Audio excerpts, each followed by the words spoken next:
Hello મિત્રો, જેસ્ટી રેસિપીસમાં આપ સૌનું હાર્દિક સ્વાગત છે। પેંડા તો ઘણા પ્રકારના મળે છે જેને આપણે ખાતા જ હોઈએ છીએ। દૂધના હોય કે માવાના હોય, જે ગુજરાતની જાણીતી મીઠાઈઓમાંથી એક છે। પણ શું તમે ક્યારે આલમંડ પેંડા ખાધા છે? જો પહેલા ક્યારે ન ખાધા હોય તો આજે આપણે બનાવવાના છીએ એક ખાસ સ્વાદિષ્ટ અને એકદમ નરમ, મોઢામાં પીગળી જાય એવા આલમંડ પેંડા, જે બનશે ખૂબ જ ઝડપથી અને બહુ ઓછી સામગ્રીમાં અને સ્વાદમાં તો અરે વાહ, એકદમ ટેસ્ટી લાગે છે। ચાલો તો હવે મોડું કર્યા વગર જોઈ લઈએ એની સામગ્રી અને બનાવવાની રીતને। આલમંડ પેંડા બનાવવા માટે 1 કપ બદામ, 1 કપ મિલ્ક પાવડર, અડધો કપ દળેલી ખાંડ, 1 કપ ગરમ દૂધ, 1 ચમચી ઘી, કલર માટે કેસર અને અડધી ચમચી એલચીનો પાવડર લેશું। તો શરૂ કરીએ।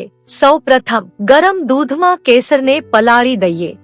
હવે મિક્સર જારમાં બદામ નાખીને તેનો સરસ ભૂકો કરી લેશું। લો, આપણો બદામનો પાવડર તૈયાર છે। હવે કડાઈમાં દૂધ નાખીશું।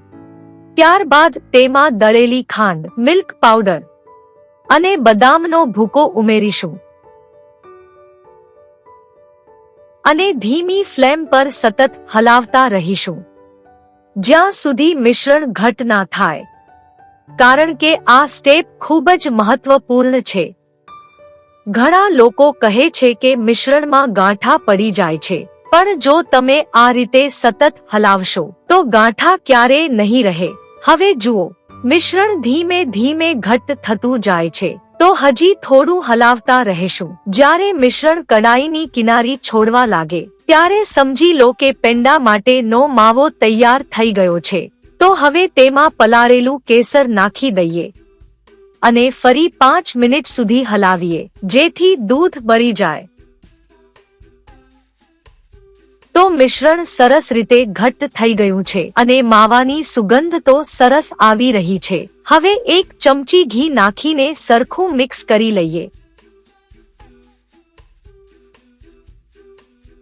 ત્યારબાદ ગેસ બંધ કરીને તેમાં એલચીનો પાવડર ઉમેરીએ અને મિશ્રણને થોડું ઠંડુ થવા દઈએ।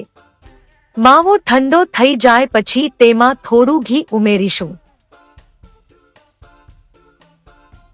હાથમાં થોડું ઘી લગાવી માવાનો નાનો ભાગ લઈને ગોળ ગોળ પેંડા બનાવી લેશું।